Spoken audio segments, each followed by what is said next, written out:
If an interviewer wants to assess if you really want to become an investment banker, usually they'll ask you the question, why investment banking? But what if they want to go a little bit deeper?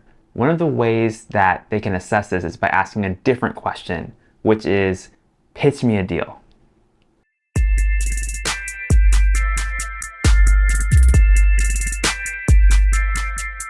All right. Welcome to Investment Banking Insights. This is the only show dedicated to helping you learn both the technical and non-technical aspects of the investment banking process. Hi, my name is Alex Mason and I am your host, and I'm so grateful that you're joining me today. I want to talk about something that I've actually never discussed here on this show before, which is deal pitches. Deal pitches can be really important tools for demonstrating to your interviewer as you're going through the recruiting process that not only do you really want to do investment banking, but you have a sense of what you're getting yourself into, and also an opportunity to show a little bit of creativity on your part as well. So let's go ahead and get into this. What is a deal pitch? A deal pitch is simply giving a scenario, typically a merger and acquisition scenario, and describing it to the interviewer while also giving your critical opinion on it. And this accomplishes a couple things. It shows them that you're serious about a certain industry or group based on the firms that you're talking about. And it also shows that you're the type of person who does their research and can speak intelligently about current events, and also do it in a way that isn't just regurgitating information that you read somewhere, but injecting some of your own thought into it. So that's why deal pitches are important, and they're very common in investment banking interviews. So let's talk about the anatomy of a deal pitch so that you understand what goes into it at a high level, so you can begin to prepare your own deal pitches as you work towards your interviews. So I think of deal pitches in the sense of two main components. There's kind of like these two main components that I think about. The first are your basic facts. So basic facts, these are the things that are just fundamental about the deal itself. So for example, in the case of an M&A deal pitch, which is probably your most common type of deal pitch, you're gonna have who is the buyer, who is the target, so who is the buyer actually buying, and buyer, this could also be acquirer, just depends on how you want to say it. Who's the buyer, who's the target. You also want to understand what is the size of the acquisition. Is this a meaningful acquisition for this acquiring company, or is it really just not a big deal? Is it something that they kind of, maybe they're just kind of using their pocket change and their balance sheet to actually buy this business? So you want to understand size in terms of both absolute metrics, like how big is it in millions or billions, but then also what's the relative size of the deal? So that's another nuance that's important. Now, in addition to these variables, you can also look at consideration. What is, and remember this is kind of from our basics, what is the currency being used here to buy this company? So are you talking about cash? Are you talking about stock? Or are you talking about a bit of both? And remember that cash can refer to both cash on the balance sheet of the acquiring firm, or it can also refer to debt, more commonly money that's borrowed in some form for the acquisition of the business. And so you can get even deeper than that. If you're talking about debt, what type of debt are we talking about? Are we talking about a term loan? Are we talking about a company issuing bonds? If so, what's the interest rate that they're issuing the bonds at? Knowing these facts at a detailed level will help demonstrate that you understand the deal thoroughly and help improve your credibility when you're giving your answer. So that was consideration. The other thing that we also want to talk about here is the timing. So when is this deal getting done? It's important when you're giving a deal pitch not to give a deal that's stale. So you don't want something that closed a year ago, for example, or maybe not even closed 6 months ago.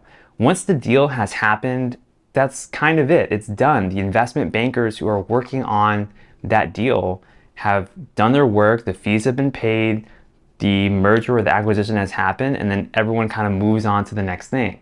So what we really want to focus on when giving our deal pitch is focusing on specific deals that have been announced but not closed. So somewhere between announcement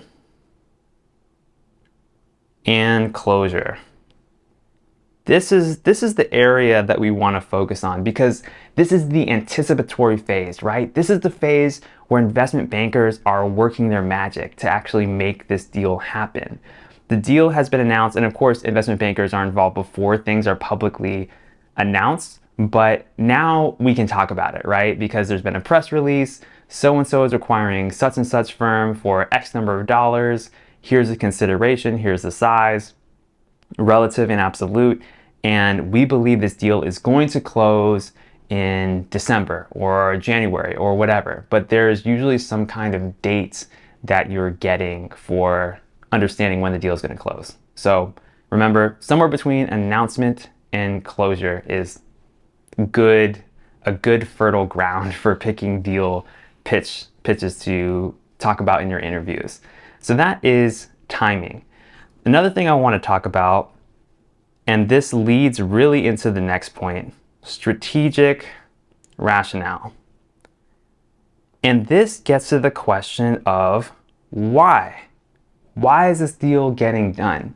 Now, every management team that ever publicly announces a deal is going to give some kind of rationality for why they're making this deal happen. It could be because they just want to strengthen their competitive position more generally. They might want to expand into a certain geographic area. Maybe they're doing it because there's some intellectual property that's really going to help set them apart. You have to dig in a little bit deeper than just looking at the raw facts in order to understand why is this happening. And that leads us to the second major part of a deal pitch, and that is, what is your critical opinion of this deal? Because investment bankers, they don't just want to know that you know about a deal, although that's nice. They want to know what you think about it. Because as an investment banker, guess what? You're going to be the one doing deals. So you should have an opinion about the deal. Here are some things that you want to think about as part of that process. So why does this deal make sense? That's really question number one. Why does this deal make sense? And you want to think about this from multiple angles. It always helps to get multiple perspectives on the same set of facts, because then you can really add dimension to your answer and show that you can think very broadly. So why does it make sense for the acquirer? What about the target? Why does it make sense for the target? And then you can even go beyond this. So why does this make sense for the company's customers or the investors? If you understand the answers to these questions, you can have a really good sense of the pros and cons of this deal and give your view on it. So for example, a deal might make really good sense for the target's shareholders and their investors because a high premium is getting paid, but maybe it's not so good for customers because a lot of costs are going to get cut, and maybe the brand equity of the combined firm is going to go down because of short-term profit seeking. Who knows? But that's just a hypothetical example to illustrate how you can think about these things. So that's one question that you can ask. And then conversely, why does this deal not make sense?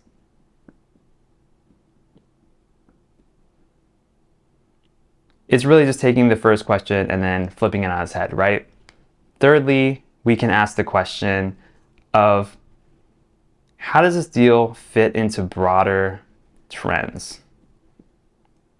So does this deal make sense in the broader landscape of the industry or even in the broader economy? What are some things that might be triggering this deal to be happening now? Is it safety or regulatory issues? Is it fashion trends? Is it environmental concerns? Think about the macro factors, and this is kind of where you put your consultant hat on a little bit, and think about the broad landscape of what might be affecting this deal happening. What are the levers or the triggers, so to speak, that could be impacting this deal? Next, you can think about the consideration. We talked about consideration, but like, what do you think about it? Should the consideration have been different? Does this deal make more sense if stock is used, or if cash is used, or if a combination is used? You could go into that. And then you could also think about just anything else that's interesting. So once you dig into the materials of the actual deal itself, you'll usually uncover some interesting things about the companies involved. So feel free to bring those up if you think that they have some kind of bearing on the deal itself or on the life of the companies post-deal. So really, if we look at this from a broad perspective, what are we doing? We're telling people the basic facts of what we know, and then we're giving our opinion on those facts.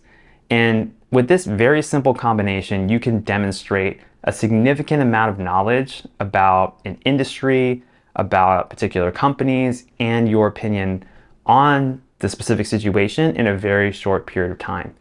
And so that's the high-level overview I wanted to give you. And just to give you a framework for how to approach these, what we're gonna do next time is talk about a specific deal that I've been looking at and give you an example pitch, and then break down that pitch so that you understand the different components and also how to deliver it. Because it's not just about gathering a collection of facts, that's really phase one, but phase two is committing it to memory and learning how to deliver it in a way that connects with your interviewer and impresses them. So that's what we're gonna be focused on next time here on Investment Banking Insights, and I will see you next time. Take care.